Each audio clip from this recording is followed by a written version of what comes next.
Merry Meet, Annie here, addressing the season of Mabon and returning to ourselves.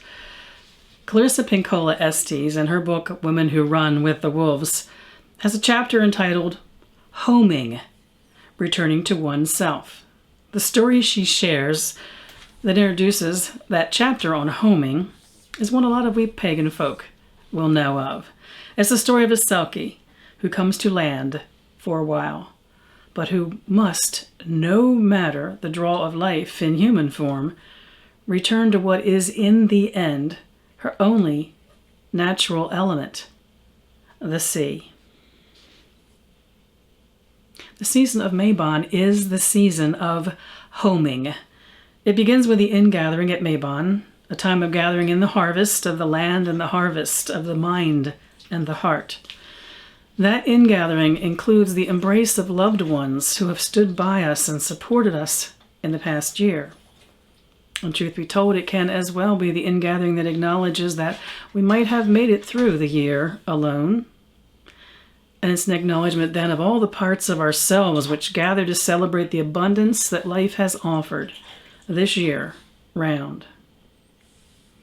And then there comes a time when we need to go home.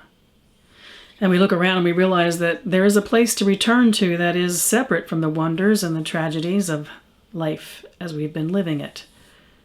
We need to go home to ourselves. I love that Clarissa referred to this as homing, and I now consider homing as a spiritual practice at this time of the year. The concept of returning to ourselves can seem vague and undirected, like what do we do about it? And it has a smell of patchouli and a lot of tie-dye in its history for me. I'm not going to deny that. I'm of the generation that went out to find their selves. I do wonder how many of us did. I know I found parts of myself in the process. But if we look at this from the perspective of Mabon, we don't seek outward, we seek inward. It's an open invitation from the season. The season says, you've been here all along. You've just been drifting a bit, a leaf on the wind, and now it is time for you to settle to earth, gently, but with a reminder that there is purpose to both your fall and your landing. I'm inspired to share from an article by Joyce Marta on HuffPost.com. Her article is entitled 21 Ways to Let Go and Free Yourself. The article caught my attention when she began her article with a favorite quote of mine from the Buddha. In the end, these things matter most. How well did you love? How fully did you live? And how deeply did you let go? Joyce shared 21 ways to, as she wrote it, free ourselves. I found them to be inspirations in this homing journey for this season. Because a roadmap home is a difficult thing to come by. Some that stood out to me, and if you are interested in reading the entire article, the link to it is in the transcript for this video on my Patreon page. These are my words, not hers, but inspired by what she wrote in her 21 ways. Ditch self-limiting beliefs. Get rid of the I could never do that, and that's not who I am. Self-talk. We're more than we give ourselves credit for. Don't spend time and energy trying to change others. The only true influence you have is on yourself. And you might not be using that influence enough. I know I could exert power over myself more often. Separate yourself from things.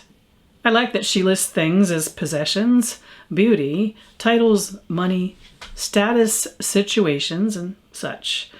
Things just lead us to desire for more things, and seeking perfection, well, that's an illusion for sure. Be kind to yourself. We're often our own worst enemy.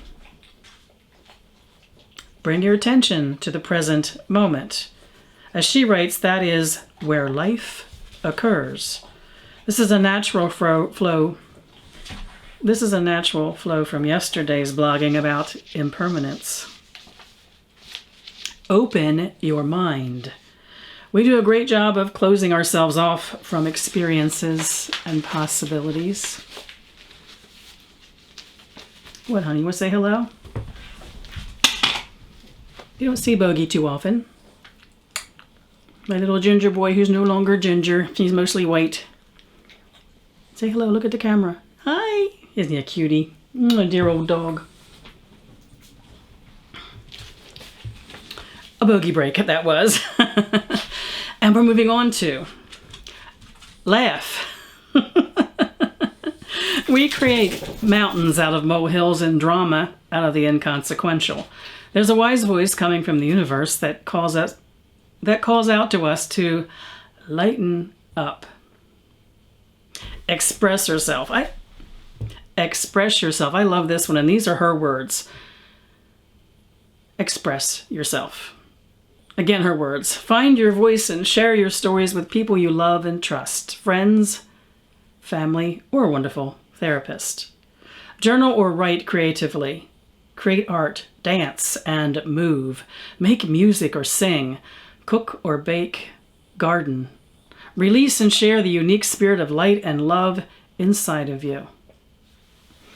Mahatma Gandhi said something which is part of my meditations this time of the year. Lots of poems and quotes are my meditations. You must be the change you want to see in the world.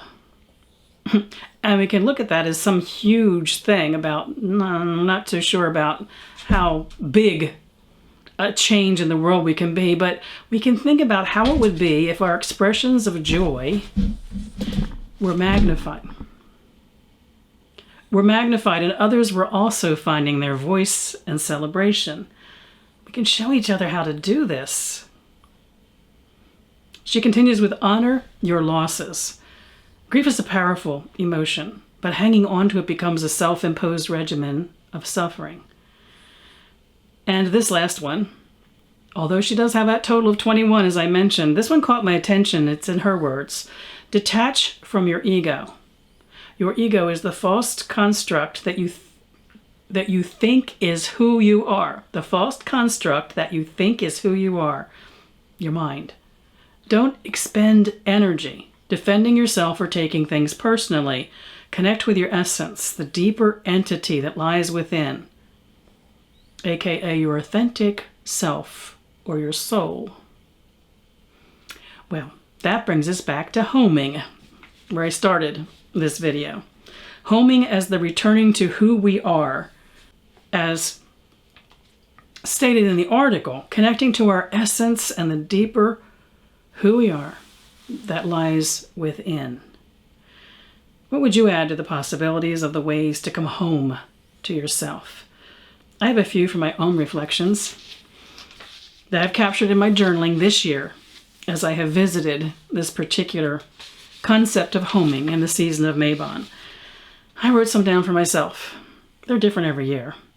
This year, take quiet time at home within the four walls of our home and in nature. Be curious. Be full of wonder. Dare to explore. Be so fully in the moment that life is full of surprises. Practice patience and gratitude. And this might not surprise you. I reflect on this every season of Mabon. Live in a place of mirth and reverence. It's not been my lifelong mantra by accident. And one last thing I learned in this past turning of the wheel from Yule onwards to now. Don't let the echoes of past emotions be present in reality. For the first time in my life this year, I had a true, deep, and lengthy battle with anxiety. At first, I blamed the world for it, as it felt as it was triggered by the state of things in my country and in the world. But good counseling led me to understand that the emotions of fear and the instinct to be in flight from reality were actually echoes from earlier times in my life when I'd experienced those same emotions. It was a kind of threefold or fivefold or even greater return law in action. once I felt some similar emotions in the panic and anxiety I was feeling, I could not distinguish what was a trigger in the here and now and what was a memory. It's not only I discovered about being in the present, but deciding what moments of the present to be immersed in. I'm in a better place now. What would you add to the list of the ways we open ourselves to truly experiencing life and ourselves, our truest selves, in the midst of all that surrounds us? I wish you mirth and reverence in the season of Mabon. Mary Part.